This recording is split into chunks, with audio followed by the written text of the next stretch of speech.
તો વડોદરાના સાવલીમાં પેટ્રોલ ડીઝલના ટેન્કરમાં છેડછાડ કરવામાં આવી। પેટ્રોલ અને ડીઝલના ટેન્કરમાં કંપનીના સીલમાં છેડછાડ કરાઈ। પેટ્રોલ પંપના માલિકે તોલમાપ કરી અને વિભાગને આ અંગે જાણ પણ કરી।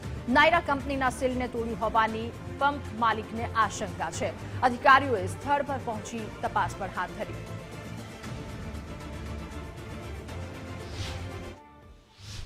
અમે 1 વર્ષથી અહીંયા ન્યારાનો પંપ સાવલી ભાદરવા ચોકડી પર ચલાવીએ છીએ। ન્યારાથી ટેન્કર ભરીને આવે છે ત્યારે ઘણી વખતે માલ 400, 500, 600 લીટર ગાડીમાં ઓછો આવતો હોય છે। હવે આ મારુતિ રોડવેઝની ગાડી અમારી ત્યાં આવી, તે ગાડી GJ035464 એ ગાડીમાં અમોને 400 લીટર જેટલી માલ ઘટ પડી, જેથી અમોએ ગાડી ખાલી કર્યા બાદ ચેક કરી તો અમને ખબર પડી કે એમનો જે ઉપરના સીલ છે, જે તોલમાપના સીલ છે, તે સીલ સાથે છેડછાડ કરી અને બદલી અને ડુપ્લિકેટ કરાવેલા છે, જેથી અમોએ અહીંયા લોકલ વડોદરાના સાહેબોને તોલમાપના ટીમને અહીંયા સ્થળે બોલાવી છે। એ લોકો અત્યારે આ સ્થળ પર આની ચકાસણી કરી રહ્યા છે।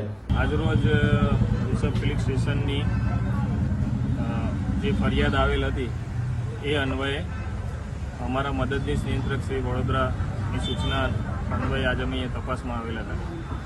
આ ફરિયાદ અન્વયે સ્થળ તપાસ કરતાં એવું માલુમ પડેલ છે કે જે સરકારશ્રીના નિયમો અનુસાર સીલ ઉપર આગળ પાછળ જે છાપ હોવી જોઈએ એમાં નિરીક્ષક શ્રી જે નંબરવાળી છાપ છે એ જણાઈ આવતી નથી।